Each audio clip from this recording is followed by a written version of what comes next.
இது போட்டா தப்பு இல்லைன்னு சொல்ற அளவுக்கு அவங்க மனம் வந்து ரெடியா இருக்கு அப்படின்னா நாளைக்கு இதை விட இன்னும் நிறைய பண்ணுவாங்கங்கிறது தான் இதுல இருந்து கத்துக்கக்கூடிய ஒரு விஷயம்.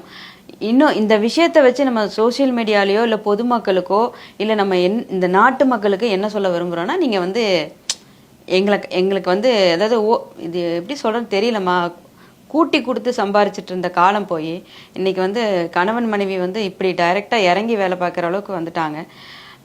காசுக்காக வேசியா வேஷம் போடுற வச்சு இன்னைக்கு அவங்க அதாவது வேசி ஊடகத்துக்கும் வேசியா காமிக்கிறதுக்குமே அவங்களே அப்படி மாறிட்டாங்களோ அப்படின்னு தோணுது. வரும் கல்ச்சர் வந்து இதெல்லாம் பார்த்து ஆக்சுவலாக இப்போ இருக்கிற குழந்தைங்களுக்கு ப்ராப்பரான ஒரு மனநிலை இல்லை. ஏன்னா எல்லாமே சிஸ்டமேட்டிக்காக போயிடுச்சு. யாரு கூடயும் அண்ட மாட்டேங்கிறாங்க, ஒட்ட மாட்டேங்கிறாங்க. ஆனால் இதை தவிர்த்து நீங்கள் பார்த்தீங்க அப்படின்னா இந்த மாதிரி சில விஷயங்கள் போகிறதுனால எல்லாமே அவங்களுக்குள்ள அதாவது ஒரு ஒரு சிங்கிள் பர்சனாக ஒரு குழந்தையிலேருந்தே நான் சொல்ல வரேன், எல்லாமே தனக்கு தானே ஏற்றுக்கிறாங்க. சோசியல் மீடியாவில் இப்படி இருக்குது, நம்ம இப்படி தான் இருக்கணும், நம்ம இந்த மாதிரி தான் நம்மளை கொண்டு போகணும் அப்படின்லாம் எடுத்துக்கிறாங்க. நம்ம பெரியவங்க சொல்கிறத யாரும் கேட்குற மாதிரி நல்ல விஷயம் சொன்னால் கிரன்ச்சு, அப்புறம் பூமரங்கு, என்னென்னமோ சொல்கிறாங்க, பேர் புதுசு புதுசாக வைக்கிறாங்க.